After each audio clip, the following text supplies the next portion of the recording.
Welcome to the Season 5 of the India Energy Hour podcast. This podcast explores the most pressing hurdles and promising opportunities of India's energy transition through an in-depth discussion on policies, financial markets, social movements, and science. Your hosts for this episode are Shreya J., Delhi-based energy and climate journalist, and Dr. Sandeep Pai, energy transition researcher and author. The show is produced by 101 Reporters, a pan-India network of grassroots reporters that produces original stories from rural India.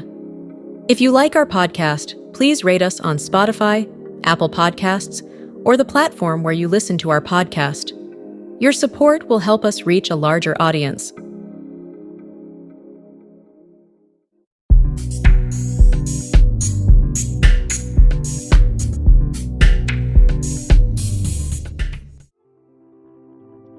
Having committed to the ambitious target net zero by 2070 and 50% energy from green sources, India would need transition planning across sectors.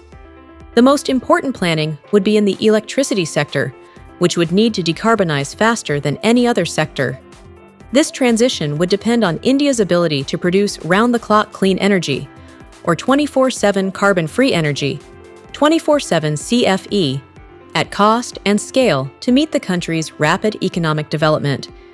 But it faces the challenge of grid management and conducive energy planning, which would integrate renewable energy across the power systems of the country. To understand one such model of 24/7 CFE, we spoke with Irfan Mohamed, South Asia Analyst at climate analytics nonprofit TransitionZero, to delve into the concept of 24/7 CFE and why, according to TransitionZero's modeling, 24/7 CFE planning and procurement is a no-regrets option for India's energy planners, grid operators, and corporates. Irfan is an energy modeler and analyst with multiple years of experience in modeling electricity markets. Before joining TransitionZero, Irfan worked at the Department for Energy Security and Net Zero, developing decarbonisation policies for the UK.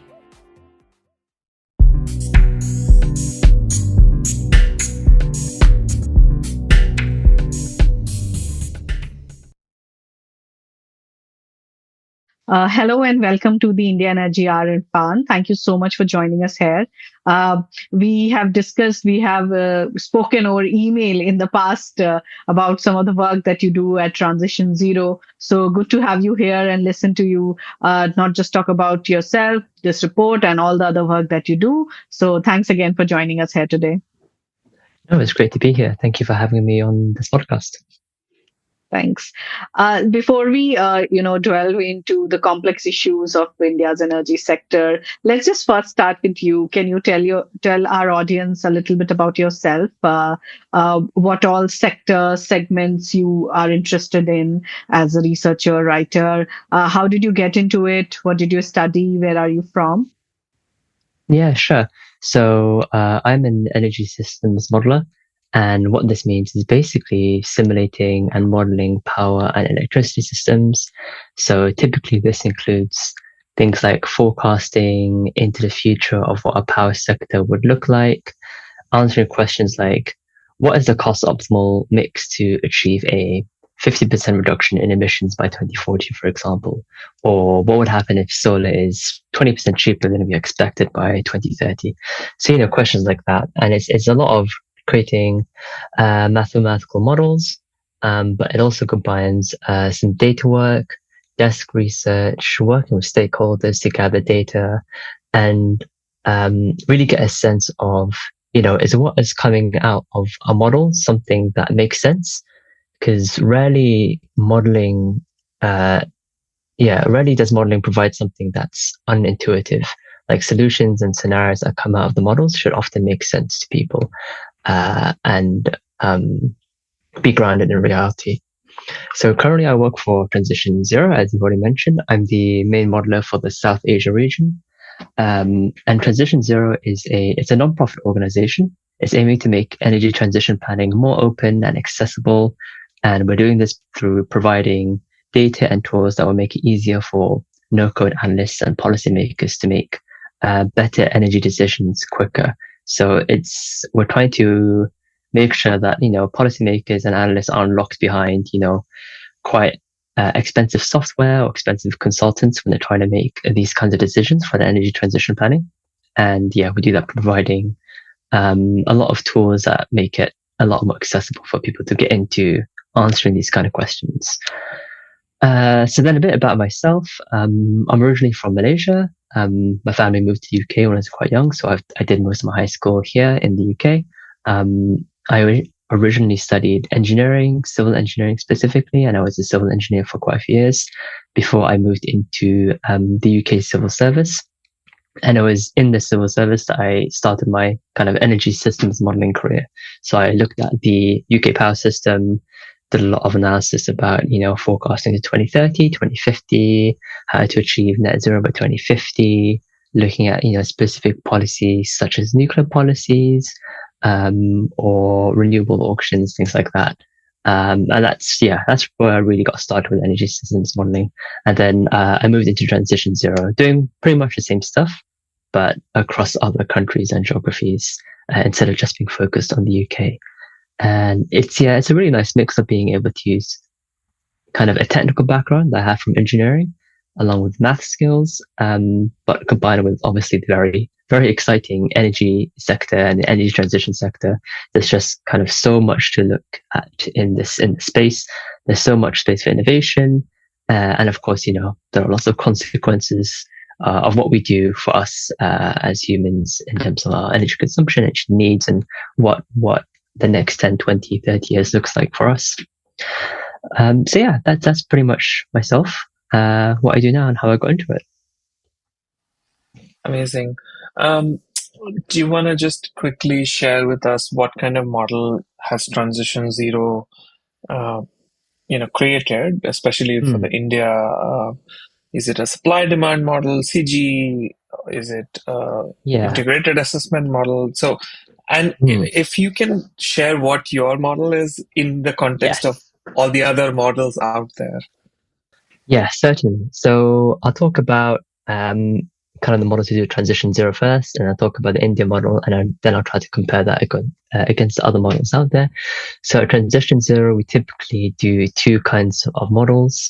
One is capacity expansion models, which you may know by different names, but it's basically long-term studies understanding kind of what power systems or power sectors will have to build in terms of nuclear, solar, geothermal, etc., in order to meet anticipated supply in future years. So that's it's an optimization model, and I'll take in inputs like this is your electricity demand in 2030. These are the costs of your different technologies. This is what your demand profile looks like. Now solve what is the right combination of technologies to build in order to meet that demand in 2030, 2040, 2050. So those are capacity expansion models. We also do a lot of kind of dispatch models, which again, you may know about other names, but dispatch models is looking much more detailed at a much more detailed level. So we're looking at hourly dispatch of the power sector and power plants. So instead of looking at kind of say like a long-term forecast from now to 2050, typically we'll look at one specific year. And, in this study, we looked at 2030, for example, and we look at each hour. We look at specifically things like what's the solar generation profile in each hour, what's the wind profile in each hour, what is the demand in each hour, and we look at the different grid zones. So in India, we looked at the 5 different transmission grid zones, and it's a lot more detailed. So we'll consider things like how fast can a coal plant, for example, increase its generating capacity, or if we're looking at the really detailed level, we'll model things like, okay, if the coal plant has switched off, it will take 4, 8, 12 hours before it can switch on again because of all the necessary downtime and uptime maintenance that's required. So that's our second kind of set of models to do. It's a dispatch model, hourly granularity, and we really look in detail at every single power plant, and we look at how that contributes to meeting the demand that's required at each hour. for the model of India that I did in this study, again, this is a dispatch model, so it's looking at the year of 2030. In the spatial granularity is looking at the 5 transmission grid zones, so India North, Northeast, South, West, and East. So all the demand is kind of attributed to one of these 5 grid zones, and similarly, all the supply is attributed to each of these 5 grid zones.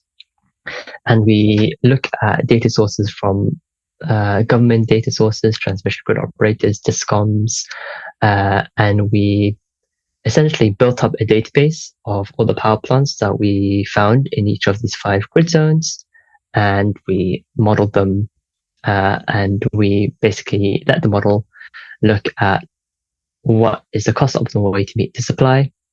And what it does is it basically it plots what's known as the merit curve, or the dispatch order. So typically what that would look like is coal is kind of the first to dispatch. It's probably got one of the lowest costs. In India, typically the costs for coal actually are much lower than in other countries, so it'll be much lower in America, so dispatch first. And then you'll have other sources that will come up. Like gas is very high. Gas in India, is very expensive, so it typically comes up much higher in the merit curve. Solar, wind, they're cheap, but obviously they're intermittent, so you can't control when they come into the merit curve. So yeah, we basically model the power sector, and we look at what proportion of each technology dispatches at what time.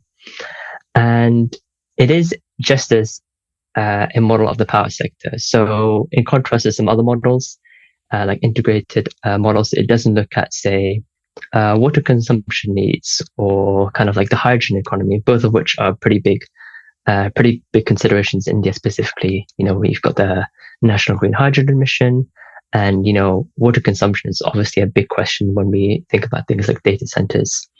So it does look at the power sector specifically. It also doesn't look at kind of the transport sector or other non-power sector needs. So you've obviously got kind of increased electrification when transport moves from, say, like gas to electrified transport. But until that happens, this power sector model doesn't really look at kind of oil or gas consumption in the transport sector or other sectors that aren't strictly limited to electricity consumption and generation. So those are the two sets of main models we do in TransitionZero. That's kind of the model we did for India. And I think it's fairly similar to other models I've seen done for India in terms of dispatch models.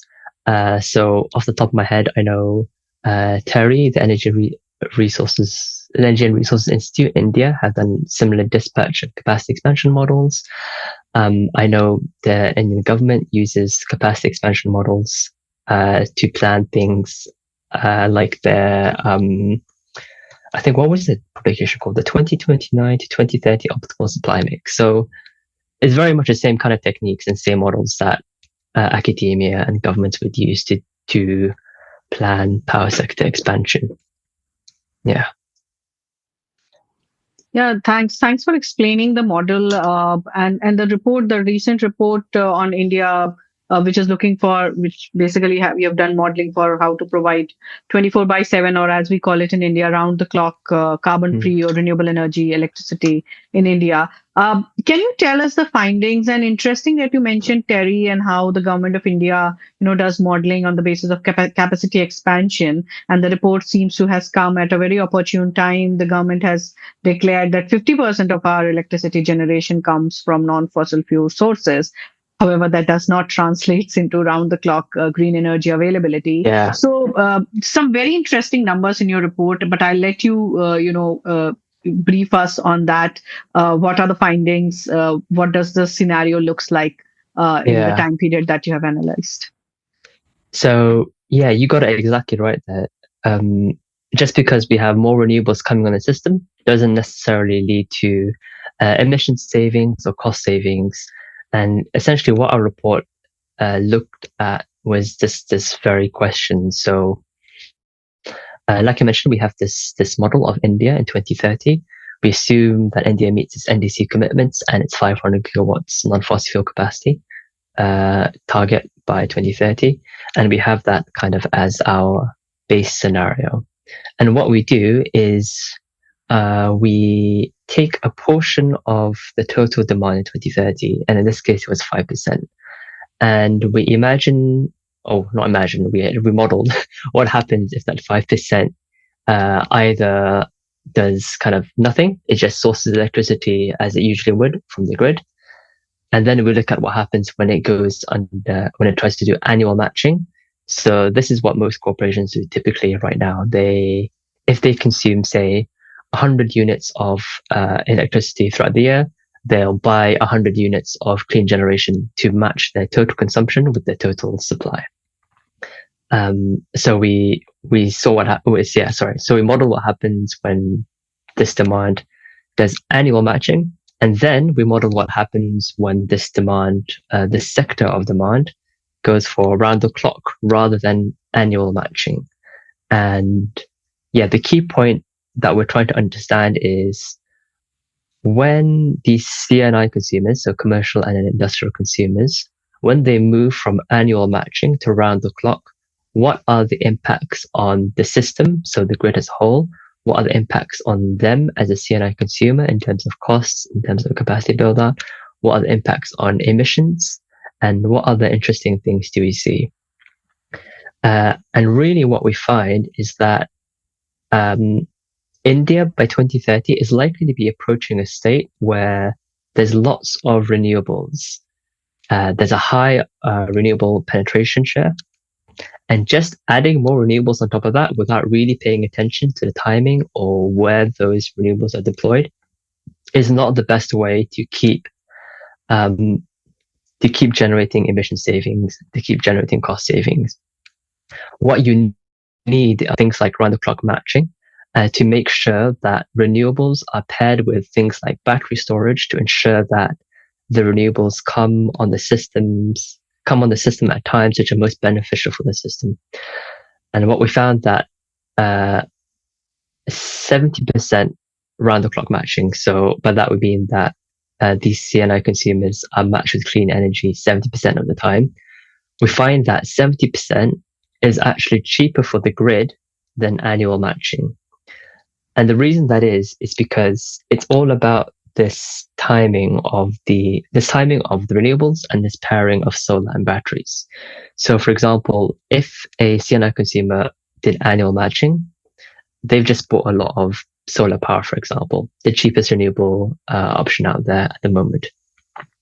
But all that solar power is likely going to be generating in the middle of the day. And it'll be generating at the same time as all the other solar plants out there in India. And what typically would happen is that you'll have this phenomenon called self-cannibalization, where because all these solar plants are generating at the same time, now you've got this surplus of renewable generation and the surplus power, and you either have to end up curtailing it, so you're just wasting renewable energy. But the more clever thing to do, or the better thing to do, is to store that energy in batteries and deploy it at other times of the day. And that is exactly what C&I consumers do when they have this round-the-clock matching regime. So we find that I'm just going to look at some of the numbers. We find that when this 5% of demand goes under annual matching, that costs the system about 25,000 crore per year. When they go to 70% CFE, that's 17,000 crore per year. So that is a 8,000 crore saving, which is pretty significant. And the reason why that's coming about is because you're building less capacity because you're being a bit more clever about, okay, I don't need to build a huge amount of solar. I need to build the right amount of solar paired with the right amount of batteries, which means that I have more clean energy available throughout the day. The second reason why you have those cost savings is because you can sell excess clean energy back to the grid. So again, having batteries means that you can sell clean energy back to the grid at times when it's most valuable. So, for example, when you have a lot of coal generating on the system right now, or a lot of gas generating on the system, if you have solar and batteries, that can displace that expensive gas, and that can save grid operators money because you don't have to burn expensive fossil fuels, essentially. So we're finding that solar and batteries are kind of the key to a successful kind of round-the-clock matching regime. There is a role for onshore wind because onshore wind isn't as cheap as solar, but onshore wind is less intermittent than solar in that it can generate throughout the day and night. It's not limited to daylight hours. It can be windy at night, obviously, which means that it does have a role to play in generating round-the-clock clean energy. So there's mostly solar batteries and a bit of onshore wind. And the final bit is that there are a lot more emission savings under round-the-clock clean energy matching rather than annual matching. Again, for the same reasons that we've already talked about, because you're deploying these renewables paired with batteries at the right times during the day, you're displacing coal, you're displacing gas, which means you're reducing emissions. As opposed to under annual matching, you're just adding more and more solar power at the daylight hours, which may not actually be displacing fossil fuels.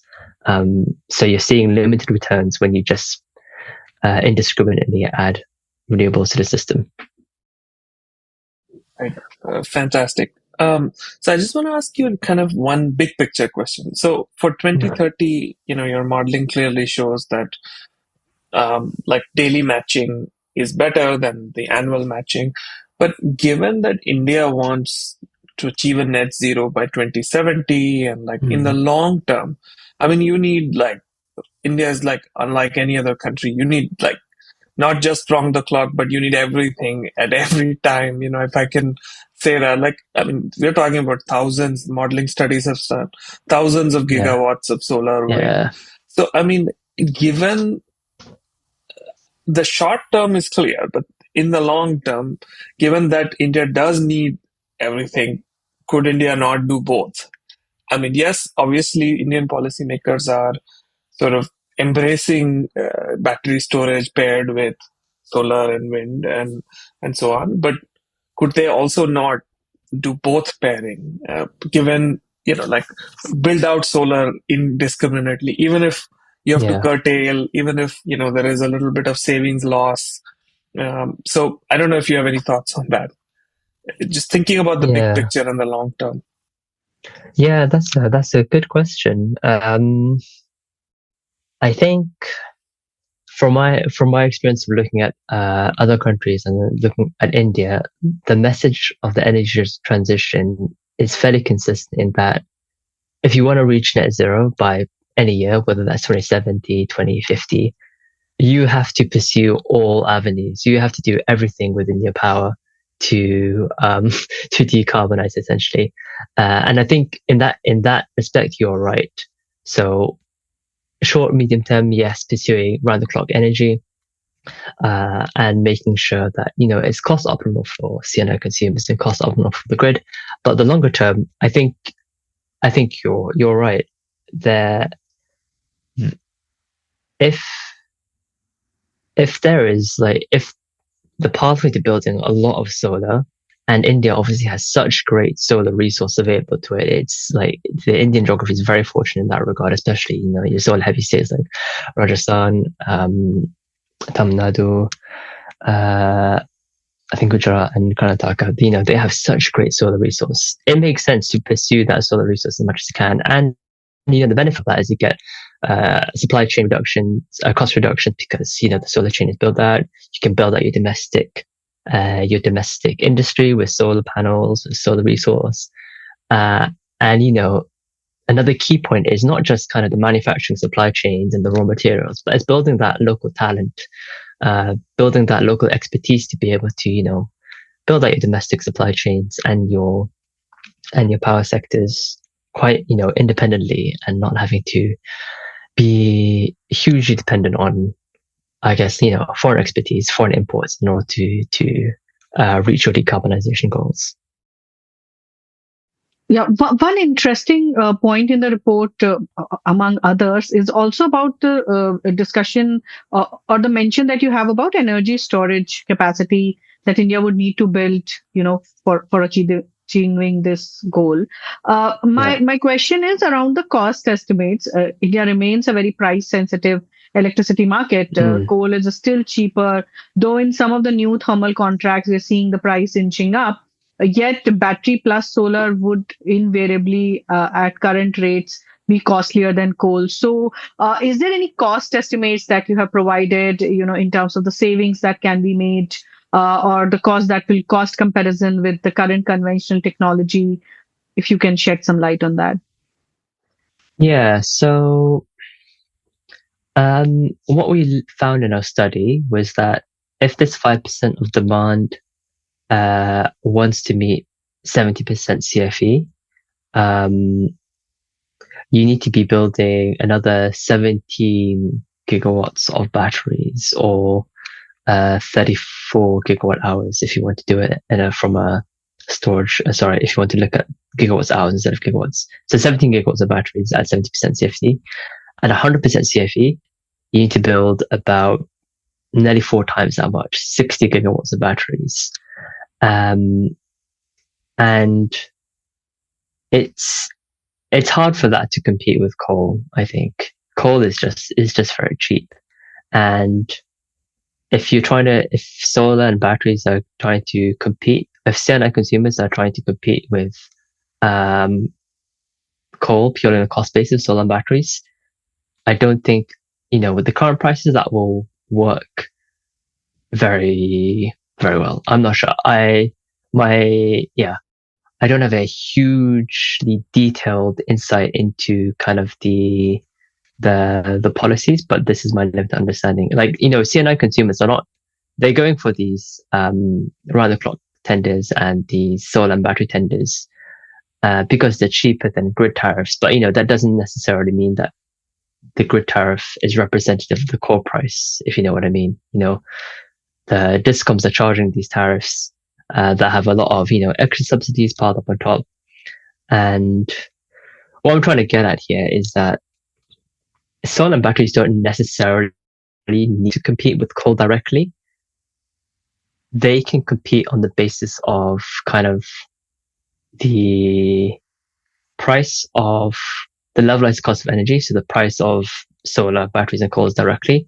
But then you also have to consider the infrastructure around it. So how easy is it to get energy from thermal power plants to your C&I consumer, as opposed to getting it from solar and batteries, when, a lot of the time, if you're a small consumer, you can maybe even do solar and batteries behind the meter. You can build it on site. And that is probably a lot easier, a lot quicker than trying to procure energy from, or even building a coal power plant in your backyard, which obviously isn't going to happen. So I think you have to look at more than just the price of coal, and look at kind of the wider enabling system, the wider power grid. And then if you have things like, a carbon price market, that'll obviously tip the scale in favor of batteries and solar. And the battery industry in India, from my understanding, is, kind of on the up and up. It's getting bigger, it's getting better. From our conversations with stakeholders when we were doing the study, they were not so optimistic on a lot of technologies, but the one technology that they were consistently optimistic on was battery storage. And I think that's reflected in a lot of the recent tenders that are coming out. Now, the big challenge, I think, is kind of going beyond that 70% CFE, right? So I said you need 17 gigawatts of batteries for 70% CFE, and then 60 gigawatts for 100% CFE if you're just using conventional lithium-ion battery storage. What really needs to happen is, if you want to reach the 100% decarbonisation, 100% round the clock, you need to be able to deploy long-duration energy storage. And that's one of the biggest challenges. And I think that industry seems to still be quite new and not that developed, not just in India, but, across the world. Like, you've got so many contenders. You've got kind of liquid air energy storage. You've got you've got hydrogen storage. You've got compressed air storage. You've got so many different long duration storage carriers, but there doesn't seem to be any kind of like one front runner, and definitely not one that can compete cost wise right now. So I think that's the other big thing that needs to become more competitive for solar and renewables and batteries and storage to be able to outcompete against thermal, and especially dispatchable power, because that's the big thing, right? Having dispatchable power, that's kind of something you can't really put a price on a lot of the time, having dispatchable power versus intermittency. Great. Let's talk about savings, Irfan.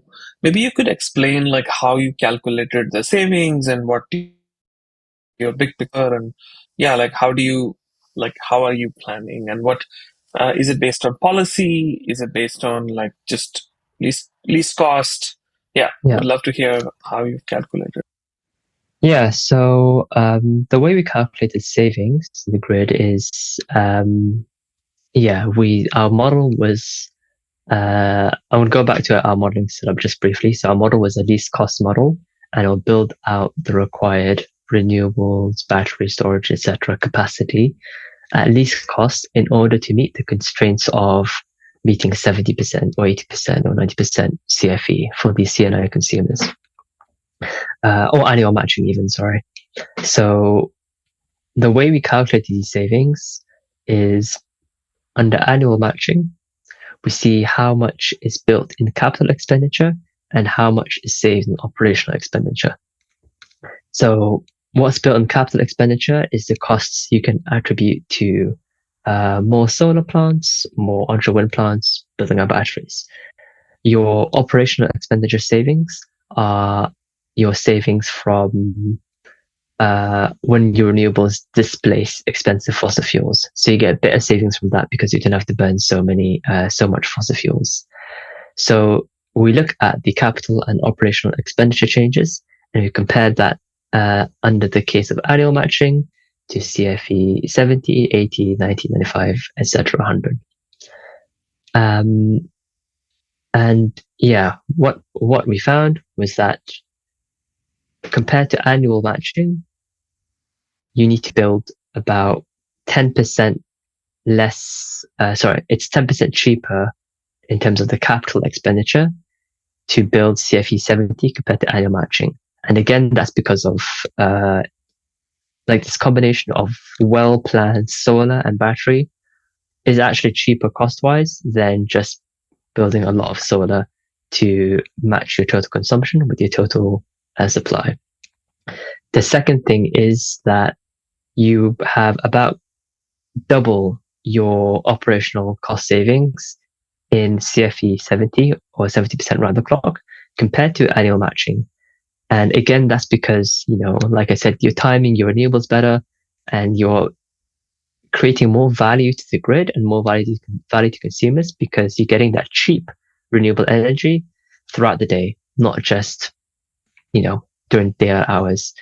And like I said, what that amounts to is a saving of about 8,000 crore rupees annually when you're moving from annual matching to CFE 70.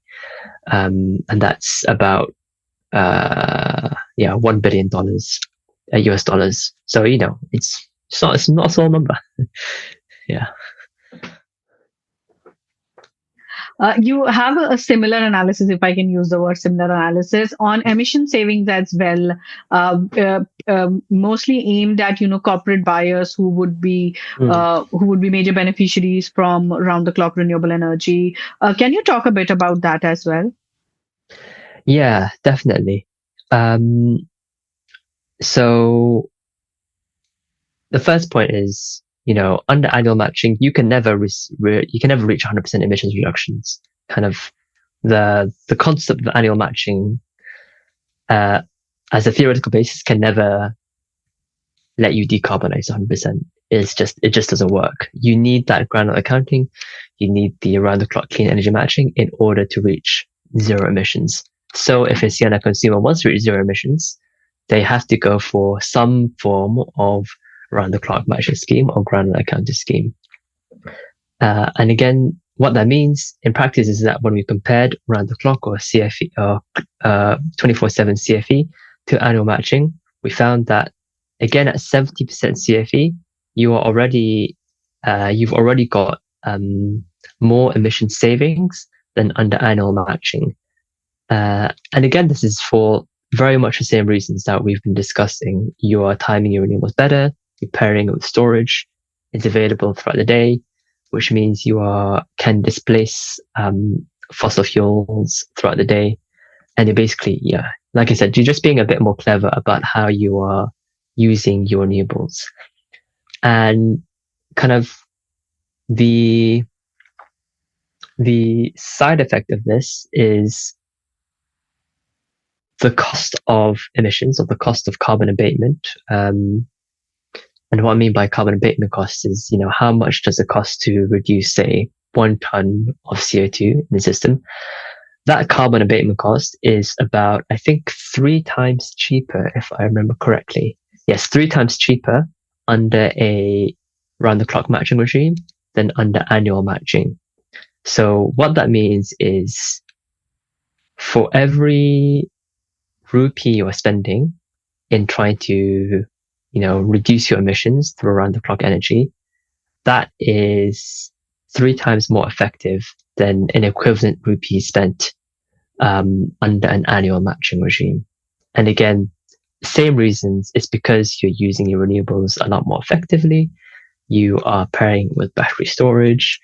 I'm saying all the same things here, but they're all linked to the same thing. Like combining your solar and a bit of wind with your batteries means you can spread it throughout the day, you get clean energy throughout the day, and you can displace fossil fuels much more effectively. And you're doing so at a cost that's cheaper to consumers and cheaper to the grid. Up to a point, obviously. 80-90% is more expensive. But for now, 70% seems to be that sweet spot. Yeah. I know it was a modeling exercise, but I'm just curious if you looked at, even in a qualitative sense, if not in a quantitative sense, the policy landscape and whether actually they're going to get it, like the Indian planners are planning in the round-the-clock way, or it's in the annual way. And like, what do you see likely happening? Not in a if-then scenario, like a model, but in case, what's happening in reality, and where do you see that? Yeah. So we did do a bit of studies into this, mostly through conversations with stakeholders on the ground, trying to understand, are the results sensible, things like that. And what we found is that when we back calculated the tariffs that we were getting out of our model, they are roughly comparable to current tariffs that are being discovered. So FDRE tenders right now, so firm and dispatchable renewable energy tenders, are, I think, in about the range of about 4 to 6 rupees per kilowatt hour. And that's about the range that we were getting with our CFE studies. So I think it's mimicking reality, which is comforting as a modeler. It's always terrible when you're modeling something and then you get results that make no sense and do not reflect reality, and it indicates that you have to go back and change some assumptions. So that's one aspect. So the tender prices look about right. But in terms of kind of the policies on the ground, again, I'm not a policy expert, but what my understanding is that there's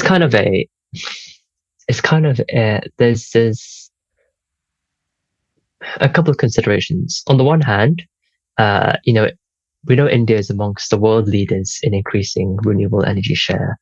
Kind of just last year, I think it was how much? 25 gigawatts of solar was added to the system in 2024, which is a significant amount. But I think what also has been recognized is India is also one of the world leaders in clean energy tenders. So, from the early iterations of the RTC tenders, so the round-the-clock tenders, to the current iteration of FDRE tenders, and similar tenders. That's not something you actually see in many other countries. These tenders have very specific rules about load following, about what percentage of energy has to come from clean sources, very specific rules about off-peak and peak hours. So there's a lot of promise in that regard in the policy landscape in terms of these tenders, because these tenders and these policy rules and policy stipulations is what is incentivizing these solar and battery projects and onshore wind and battery projects. And kind of my non-modeling, non-highly educated opinion is that federal and state governments in India need to continue this push, creating and mandating and spreading these tenders that require round-the-clock clean energy. Now, on the other hand, the current REC system, so the Renewable Energy Certificate system in India, as I understand it, could see some improvements. So I think right now there's not a lot of detail about the certificates. You've got, I think, solar and then non-solar in terms of the certificates you can buy. It's mostly for compliance purposes, not really for emissions reduction purposes. And it doesn't have, the really key information you need for granular accounting and round-the-clock clean energy matching, which are things like, specifically where was the energy generated, at what hour of the day was it generated, what was the energy generation source, things like that. So kind of an improvement of that REC system mandating kind of time-based RECs and making sure that it's accessible and freely available to CNI consumers will also help, improve this push towards round-the-clock clean energy matching. Yeah. No, thanks for answering that in such details. I hope this report and your insights catch attention of the people who would actually provide round-the-clock renewable energy here in India. But overall, thanks, yeah. But thanks again. Thank you so much for joining us here at the India Energy Hour. It was a great conversation. Energy sector modeling is something that we have not much covered. We did discover, we did discuss, we have discussed in the past about climate modeling and everything ahead of COP, I think 2 seasons back. But this was something new and very interesting. So thanks again for being here and explaining it so lucidly. Thank you. Yeah, thanks, Irfan. It was a pleasure talking to you. And a pleasure having this conversation.